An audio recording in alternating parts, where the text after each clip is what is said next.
Late number som leli tang khat pan tang sagi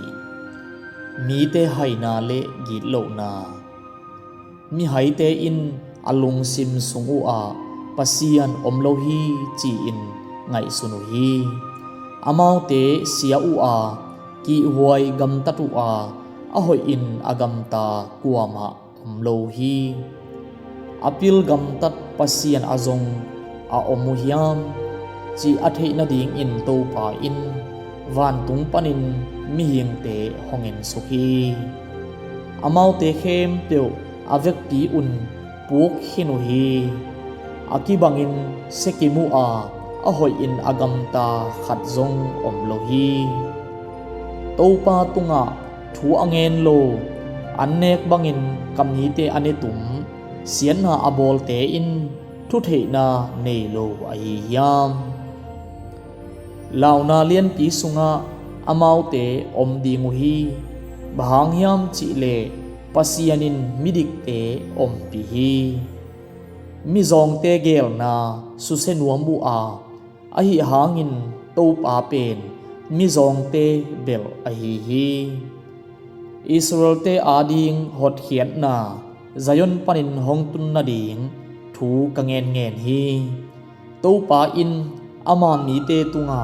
nop sang na apiakik chiangin ama mi Israel te kipak ma dingu hi late number som lenga tang khat pan tang nga pasian wal siang tho tunga ateng mi te to pa o nabiakin sunga kwa om ding a hi hiam namol siang tho tunga kwa teng ding a hi hiam pa bang lowin gamta in amanin na sema lungsim tak again mi gen selo in alom te tunga siat na bolowa aveng te amo saklo mi gilo te thusim lowa ahi zongin to pa aza tak te apa toy mi amanat na ding na ngon a achiam pel lo mi ama sum amedin akhalo thutang mi te alang pan lo gol guk alalo mi te teng dingu hi bangin agam ta te pen ling ngei lo ding hi late number som le go tang khat pan tang som le tang khat pasian nun tang na a ahoi bulpi pasiano nahong bel ka hi manin keima hong kemin topa tunga nang ka topa na hi nang tolo in hoi na kanei ke hi ka chi hi leitunga a om mi siang tho te a hi le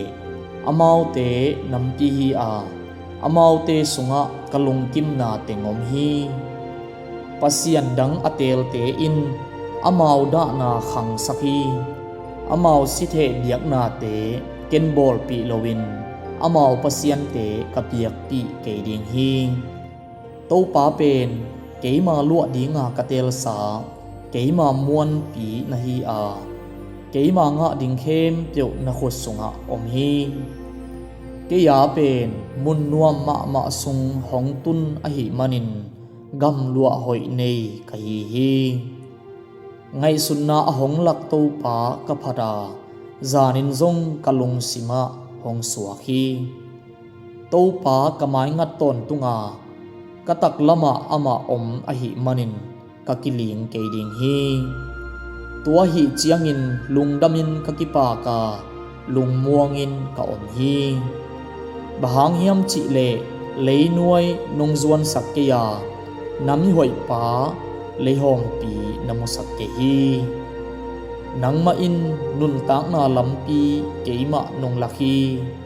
nangma om na muna lungdam na lian pi oma nangma taklama nopton tungna te a om hi